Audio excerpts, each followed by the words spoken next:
Se você está vendendo algum imóvel de alto padrão na cidade do Rio de Janeiro, esse vídeo é para você. Eu sou o André Karenstein, CEO e sócio fundador da Admo Imobiliária Boutique e atuo há mais de 15 anos nesse segmento. Toca a vinheta.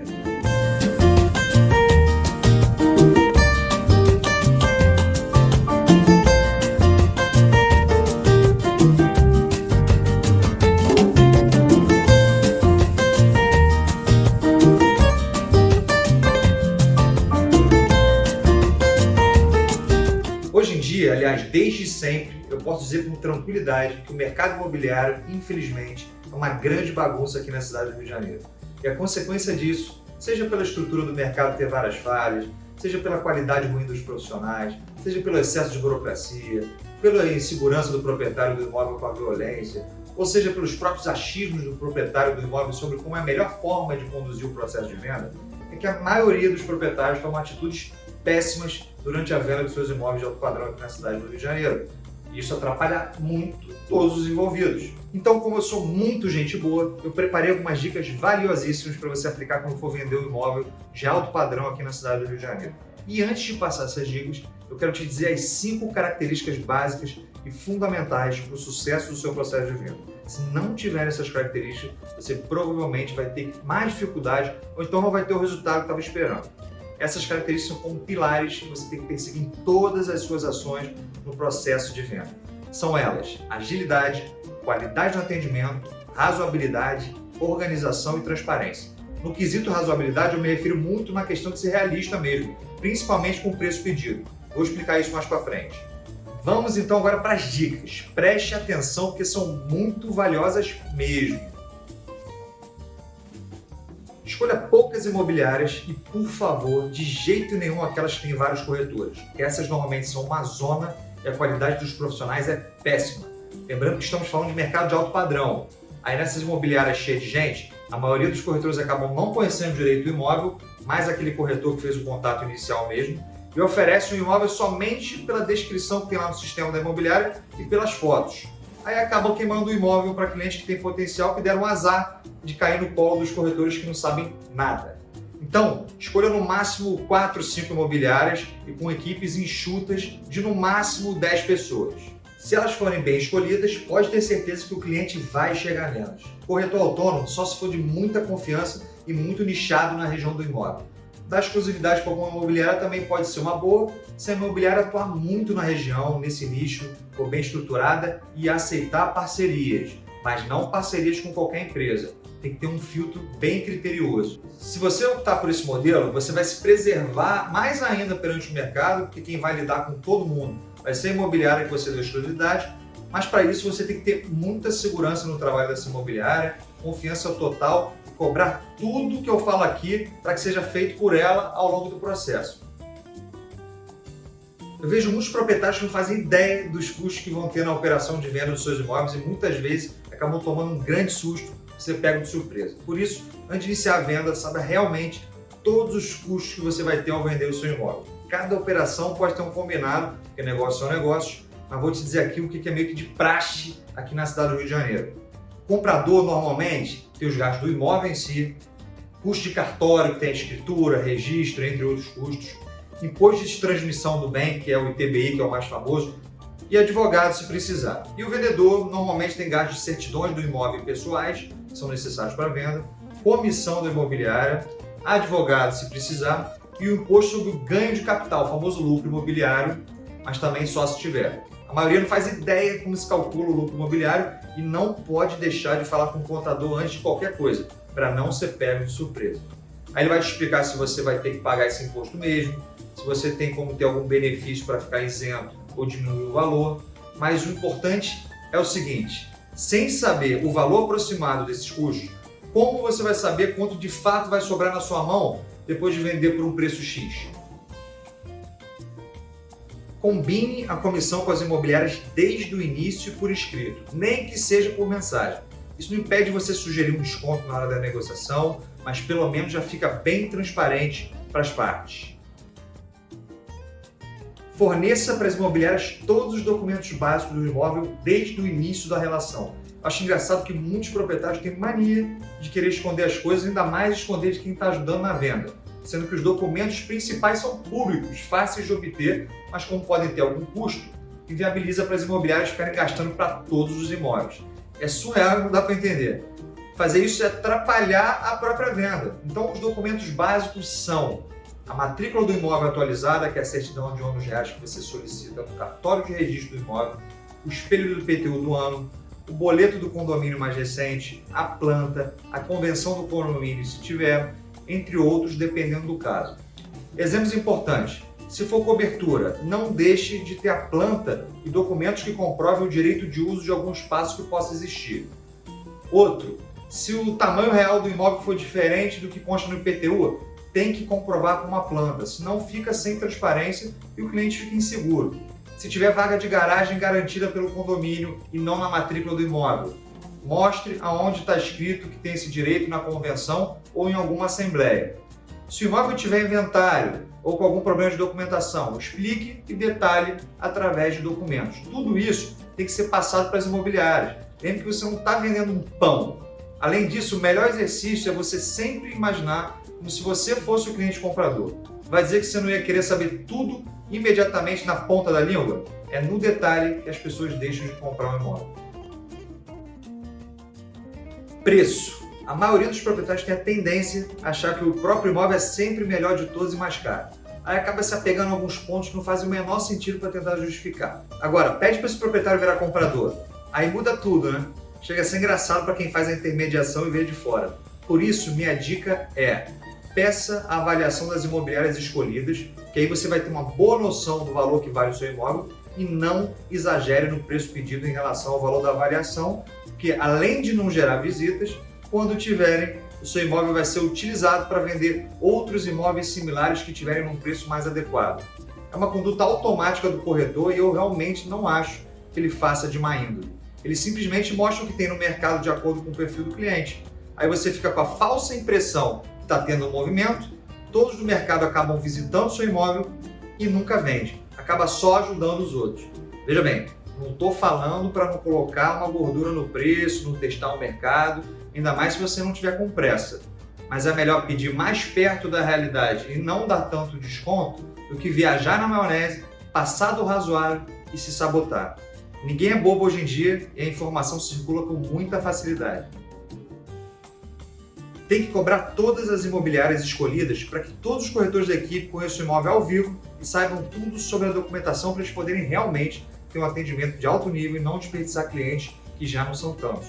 Clientes não são, em geral, só atendidos pelo corretor que captou o imóvel, aquele que fez o contato direto com você. É por isso que é fundamental que os outros do time conheçam o imóvel também.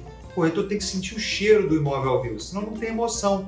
O mais incrível é quando o proprietário fala para o corretor que só vai abrir o imóvel a primeira vez quando ele tiver o cliente.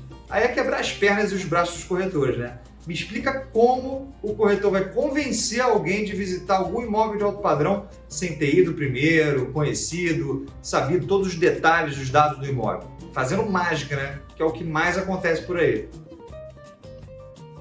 Permita que sejam feitos fotos e vídeos do imóvel e tem que cobrar das imobiliárias que fiquem bem feitos e bem editados. É a vitrine do seu imóvel. Não pode menosprezar isso de jeito nenhum. Tem que, inclusive, até pedir para você ver como ficou. Se tiver alguma arte ou algum objeto que não queira mostrar, é só pedir para editar. Esse negócio de não deixar tirar foto é a coisa mais triste que pode existir. Mesmo que seja algo de alto padrão, não justifica. Você visita algum imóvel caso você queira comprar sem ver foto? Difícil, né? Permita que seja anunciado o imóvel nas plataformas de anúncio e peça para ver como ficou o anúncio. Essa questão de não anunciar é realmente atrapalhar a própria venda, mesmo que seja um imóvel extremamente exclusivo e caro. O problema normalmente não é anunciar. O problema é não ter uma boa gestão sobre as imobiliárias que têm acesso ao imóvel. Para isso, você já escolheu as imobiliárias ou a imobiliária que você quis. Não adianta se enganar. Hoje em dia, todas as imobiliárias que atuam na região do seu imóvel acabam sabendo quando o imóvel está à venda mesmo sem anúncio. Então, como o anúncio ajuda muito a virem novos clientes, não deixe de permitir, inclusive exigir que seja anunciado, e anúncios de alto nível. Tente ao máximo não restringir horários e dias de visitas. Quanto mais disponível, melhor. Só não pode exagerar, claro. À noite, por exemplo, não é o ideal. Eu só preciso que você entenda que cada pessoa tem uma agenda E às vezes você realmente vai poder perder um possível comprador só pela restrição de horário de visitas. Fica a dica aí. Vale muito a pena cobrar do corretor captador do imóvel, o corretor que teve contato inicial com você, de sempre estar presente nas visitas, por caso de haver alguma dúvida mais importante na hora da visita e já poder ser resolvida ali mesmo. Isso melhora a qualidade do atendimento e gera agilidade. Fora que ele tem total interesse nessa venda em função da comissão. Então, se isso ajuda no atendimento e ele ainda tem interesse pela comissão, por que não? Solicite sempre o nome completo e o CPF do cliente que vai visitar o seu imóvel para não ter problema desse cliente visitar depois com outro corretor e fazer a compra de forma não ética. Porque moralmente correto é, se o cliente visitou um corretor específico, caso haja compra, tem que ser através desse mesmo corretor. Fora que sabendo o nome gera mais controle e mais segurança sobre quem tem entrado no seu imóvel. Então já mata tudo numa coisa só. Solicite sempre o nome completo e o número do CRESSE, que é o número de registro no conselho do corretor que vai visitar o seu imóvel, para não ter problemas. O que mais tem são corretores que não têm o número do CRESSE e por isso estão trabalhando de forma ilegal. Isso atrapalha muito os proprietários dos imóveis, os compradores e as imobiliárias sérias. Fora que da mesma forma para o cliente, isso gera mais controle e mais segurança sobre quem tem entrado no seu imóvel. Para saber se o número do CRESSE está correto, é só entrar no site do CRESSE-RJ, que é o Conselho Regional dos Corretores de Imóveis, e tem uma parte que você consegue fazer consulta tanto por nome, CPF, como também pelo número do CRESSE, e verificar se realmente o número está correto e se o corretor está ativo perante o Conselho. Essa consulta pode ser feita também para conseguir saber se a imobiliária é de verdade mesmo, porque as imobiliárias também têm número de CRESSE. De preferência, não tente fazer venda casada, ou seja, só vender o seu imóvel se já tiver o outro para comprar, que aí você poderá perder muitas oportunidades de vender o seu imóvel. Vale você tentar algo alternativo, como alugar um outro apartamento ou pedir um tempo de saída maior. Eu sei que não é trivial em função de alguns motivos, inclusive até pelo lucro imobiliário, ganho de capital se tiver, mas atrapalha muito se a venda tiver que ser casada. Então, se der, tente evitar. Exatamente por se tratar de negociações que envolvam valores altos, a responsabilidade sempre é muito grande. Isso também tem que se refletir na parte jurídica do negócio. É muito importante você ter uma boa assessoria jurídica desde a pré-venda, principalmente se houver algo atípico na documentação, até a conclusão do negócio. Muitas vezes, a imobiliária ajuda bastante nessa questão, mas dependendo do caso, o ideal é ter um advogado independente e imparcial para te ajudar. Mesmo assim, vou te dar a dica mais que fundamental na escolha desse advogado. Escolha um advogado que entenda bastante de direito imobiliário e que também seja pró-negócio. Não é para ser um advogado descuidado e inconsequente, claro, mas tem advogados que realmente entram na negociação para derrubar o negócio e se preocupam muito mais com o próprio ego do que resolver o caso. Aproveito também que estão aqui falando da parte jurídica para lembrar que não pode deixar em hipótese alguma de registrar o documento de compra e venda no cartório de registro do imóvel. Só é realmente o dono do imóvel quem registra. Você só pode descansar depois que apareceu o nome de quem comprou na matrícula do imóvel. Não basta somente assinar o documento de compra e venda e receber o pagamento, mesmo que aparentemente o interesse seja maior de quem comprar. E agora, só para finalizar rapidinho, eu vou te passar algumas tarefas que você precisa fazer após iniciar o processo de venda, que vão te ajudar muito, te proteger, estão totalmente alinhados com aqueles pilares que eu disse no começo do vídeo. São elas: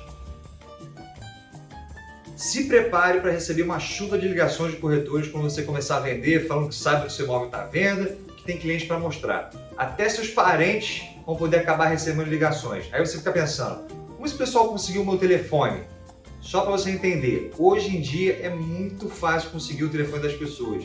Existem diversos programas que funcionam como se fosse a antiga lista amarela, para quem é do tempo dessa lista, e aí fica muito fácil saber os telefones de todo mundo, inclusive de parentes. Dá para descobrir pelo nome, CPF, endereço, entre outros dados. Aí os corretores do mercado ligam sem parar. É um saco, mas é inevitável. E não adianta querer se esconder ou não querer que anuncie o imóvel, porque não vai mudar nada. Colocou a venda? Isso vai acontecer. A minha sugestão é você dizer não com firmeza sempre, porque se você escolheu boas imobiliárias e permitiu anúncios, pode ter certeza que o cliente comprador vai chegar nelas e o atendimento vai ser bem melhor. Muitas vezes o proprietário quer vender e acaba caindo nesse papo do corretor ter o cliente e acaba permitindo uma visita que seja, aí atrapalha todo o processo e muitas vezes perde o controle. Um cliente potencial que já não tem tantos, se cair na mão de um corretor ruim, queima o imóvel se for oferecido de forma errada. Ou seja, diga não para quem não foi escolhido. Se preocupe em estar sempre com os anúncios das imobiliárias atualizados e com os mesmos dados. Avise todas as imobiliárias sobre qualquer alteração de preço de dados para ficar organizadinho e não virar uma bagunça, senão queima o imóvel. Fora que é injusto com a imobiliária que não foi avisada, que está investindo tempo e recursos nessa venda, ainda está pagando o mico de estar com as informações erradas. Fique semanalmente de olho nas plataformas de anúncios para saber se tem alguma imobiliária anunciando com dados errados, com fotos ruins ou sem autorização. Por incrível que pareça, tem imobiliárias que pegam as fotos de uma a outra, tira até a marca d'água das fotos e anuncia sem a sua autorização. Chega a ser inacreditável. Outra coisa que é lamentável também é o anúncio estar com um valor de R$1 a menos que das outras imobiliárias para poder aparecer antes nas buscas. Exemplo, o valor combinado é de 5 milhões e uma imobiliária bota por 4.999.000. Isso é péssimo. Todos têm que estar iguais. Essa tarefa dá preguiça, mas é fundamental para não queimar o seu imóvel. Faça isso um dia só na semana e já vai te ajudar muito. Se você tiver dado exclusividade para alguma imobiliária, isso se torna um dever dela do dia a dia, de monitorar isso por você, aí é só ficar cobrando. Bom, espero de coração ter te ajudado de alguma forma, talvez dê um pouco de preguiça executar tudo que eu mencionei, mas sinceramente não é tão trabalhoso assim. Estamos falando de uma venda de imóvel de alto padrão, ou seja, merece atenção. Se você também conhecer alguém que esteja vendendo algum imóvel de alto padrão aqui na cidade do Rio de Janeiro, compartilhe esse vídeo, provavelmente vai ajudar muito essa pessoa. E não deixe de dar o seu like, o seu joinha, caso você tenha gostado. E se for alguma dúvida e se tiver alguma sugestão, deixe seu comentário aqui também, que eu mesmo vou responder. E se você quiser conversar diretamente comigo sobre como vai ser a estratégia de venda do seu imóvel, fique à vontade e entre em contato aqui na Admin Imobiliária Boutique. Vai ser um prazer enorme poder falar com você. Tá bom? Bons negócios!